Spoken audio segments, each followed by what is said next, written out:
Battery চালিত রিকশা চালু সহ ১২ দফা দাবিতে জাতীয় প্রেস ক্লাবের সামনে আয়োজিত গণ অবস্থান কর্মসূচি স্থগিত করেছেন অটোরিকশা চালকরা। এতে করে প্রেস ক্লাবের সামনের সড়কে যান চলাচল স্বাভাবিক হয়েছে। অটোরিকশা চালকদের গণ অবস্থান কর্মসূচি থেকে জানানো হয়েছে, সোমবার বেলা ১১টায় ডিএমপি কমিশনার শেখ মোহাম্মদ সাজ্জাদ আলীর সঙ্গে বৈঠকে বসবে রিকশা ভ্যান ইজিবাইক শ্রমিক ইউনিয়ন। এর আগে রবিবার সকাল থেকে মোহাম্মদপুর বেড়িবাঁধ সড়ক, তিন রাস্তার মোড়, যাত্রাবাড়ির মোড় ও কামরাঙ্গীর চরে অবস্থান নেন শত শত অটোরিকশা চালক। এতে ওইসব এলাকার সড়কে সব ধরনের যান চলাচল বন্ধ হয়ে যায়, ফলে বিপাকে পড়েন অফিস ও কর্মস্থলগামী মানুষ।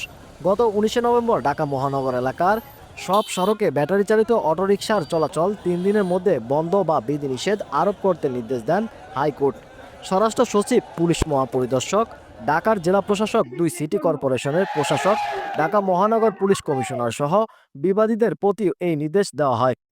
এর আগে হাইকোর্টে রিট দায়ের করেন বৃহত্তর ঢাকা সিটি কর্পোরেশন প্যাডেল চালিত রিকশা মালিক ঐক্য জোটের সভাপতি জহিরুল ইসলাম মাসুম ও সম্পাদক মুমিন আলী।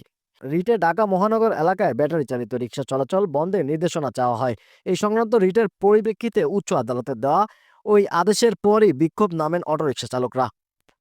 রাজধানীতে ব্যাটারি চালিত রিকশা বন্ধের সিদ্ধান্তের প্রতিবাদে গত কয়েকদিন ধরে সড়ক ও রেলপথ অবরোধ করে বিক্ষোভ করেছেন চালকরা। গত শুক্রবারও জুরাইনে আইন শৃঙ্খলা রক্ষাকারী বাহিনীর সঙ্গে তাদের দাওয়া পাল্টা দেওয়ার ঘটনা ঘটেছে। পরে পরিস্থিতি নিয়ন্ত্রণে ছেড়া হয় টিয়ার শেল। এদিকে ঢাকা মহানগর এলাকায় ৩ দিনের মধ্যে ব্যাটারি চালিত অটোরিকশা চলাচলের বন্ধের আদেশের বিরুদ্ধে আপিল করার সিদ্ধান্ত নিয়েছে রাষ্ট্রপক্ষ।